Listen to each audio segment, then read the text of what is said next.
साल 2022 खत्म हो गया। फाइनेंशियल प्लानिंग के हिसाब से इस साल ने हमें अच्छा खासा सबक सिखाया है। भारी लेऑफ्स, मार्केट मंदी का डर, क्रिप्टो करेंसी क्रैश, बढ़ती महंगाई, जियोपॉलिटिकल अनरेस्ट जैसे घटनाएं हुई और इन तमाम घटनाओं से हमें जो सीख मिली है उसे लेकर हम नए साल की फाइनेंशियल प्लानिंग कर सकते हैं।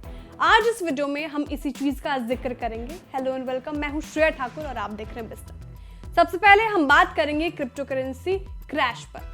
क्रिप्टो करेंसी मौजूदा साल में काफी चर्चा में थी।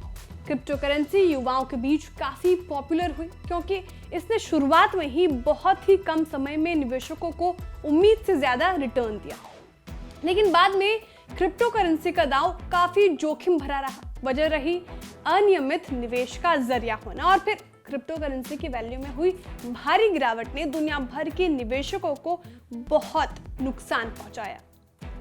इस निवेश इंस्ट्रूमेंट से जुड़े जानकारों का भी क्रिप्टो करेंसी के जोखिमों के बारे में और ज्यादा सबक मिला। bankbazaar.com के सीईओ आदिल शेट्टी का कहना है कि क्रिप्टो करेंसी कोलैप्स करने से एक अहम सबक ये मिला कि हर चमकती हुई चीज सोना नहीं होती। उन्होंने बताया कि जिस इंस्ट्रूमेंट या स्कीम के बारे में आप स्पष्ट जानकारी रखते हैं उसमें ही आप अपनी सेविंग निवेश करने की तैयारी करें।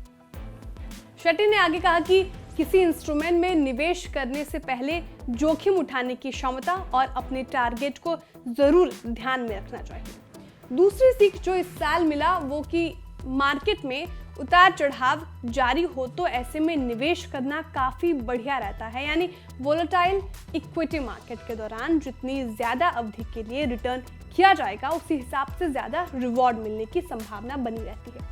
इस साल पहली छमाही के दौरान स्टॉक मार्केट में सबसे तेज गिरावट देखी गई। जियोपॉलिटिकल अनरेस्ट और मार्केट के नेगेटिव रुझान के कारण बढ़ती अनिश्चितताओं के बीच कई निवेशकों ने अपनी होल्डिंग छोड़ दी, मगर दूसरी छमाही में स्टॉक मार्केट में मजबूती देखने को मिली। बेहतर रुझान के चलते मार्केट एक बार फिर अपनी पीक लेवल को हासिल कर लिया। नतीजतन अस्थिरता के बावजूद सेविंग लगाई निवेशकों को दूसरी छमाही में सबसे ज्यादा फायदा हुआ।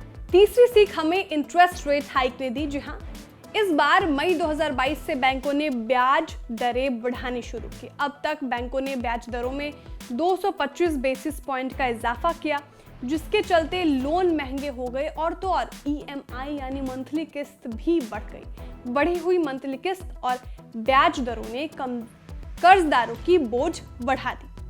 इस सिचुएशन ने लोन को समय से पहले चुकाने का सबक दिया, साथ ही लोन पर बढ़ाए गए ब्याज दर का मुकाबला करना भी सिखाया। इसके अलावा लोन टेन्योर से पहले लोन अमाउंट चुकाकर ब्याज पर खर्च कैसे कम किया जा सकता है इसके बारे में भी सबक मिला। इसके अलावा महंगाई की मार ने आम जनता की कमर तोड़ दी। चीजें महंगी होने की वजह से कई घरों की मंथली बजट बिगड़ गए। इस स्थिति ने चौथा सबक ये सिखाया कि परचेजिंग पावर बढ़ाने के लिए निवेश करना कितना अहम है। अपने द्वारा निवेश किए गए स्कीम की समीक्षा करें और अपनी पूंजी को ग्रोथ ओरिएंटेड इन्वेस्टमेंट स्कीम में चेंज करें। अपनी ज़रूरतों को पूरा करने के लिए सिर्फ अपनी सेविंग पर निर्भर या डिपेंडेंट न रहें।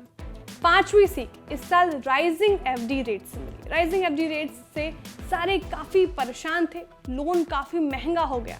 इस दौरान बैंकों ने अपने FD पर ब्याज दरें भी बढ़ाई। 2 दिसंबर तक करीब 38 बैंकों ने अपने चुनिंदा मैच्योरिटी वाले FD पर 7% या उससे ज्यादा ब्याज की सौगात दी। तो इस साल का पांचवा सबक है कि जब FD पर ब्याज दरें ज्यादा हो तो अपनी सेविंग पर ज्यादा रिटर्न का लाभ उठाया जा सकता है। छठी सीख हमें लेऑफ्स ने दी।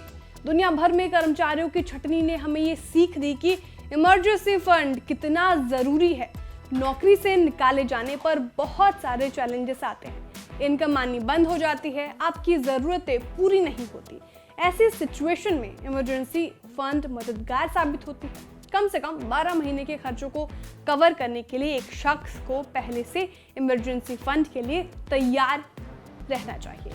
इसे बनाने का सबसे आसान तरीका है सेविंग अकाउंट या रेकरिंग अकाउंट में करियर के शुरुआत दौर से मंथली इनकम के थोड़े बहुत हिस्से को जमा शुरू कर देना चाहिए। साथ ही ये भी सुनिश्चित करें कि इमरजेंसी स्थिति के दौरान आपकी सेविंग को डूबने से बचाने के लिए आपके पास जरूरी बीमा कवर भी पहले से खरीदा हुआ हो।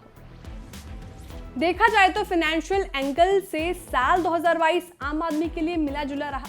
जिसने सही मौके पर सटीक दांव खेला उसने अच्छा फायदा उठाया, और जो सोच समझकर कदम उठाने में चूक गया उसे नुकसान झेलना पड़ा। क्रिप्टो करेंसी इसका अच्छा उदाहरण हो सकता है। कुल मिलाकर 2022 में जो हमने सबक लिए उससे नई साल 2023 की प्लानिंग हम बेहतर तरीके से कर सकते हैं, क्योंकि कहते हैं ना, ठोकर लगने के बाद लोग संभल कर चलते हैं, और फिर मेहनत करते रहें तो मंजिल भी आसान हो जाती है। इसी फलसफे के साथ हम साल 2022 को अलविदा कहेंगे और नए साल का स्वागत करेंगे। आपको हमारी जानकारी कैसी लगी कमेंट करके जरूर बताएं। वीडियो को लाइक और शेयर करना ना भूलें। साथ ही जो हमारे नए व्यूअर्स हैं वो भी चैनल को सब्सक्राइब करना ना भूलें।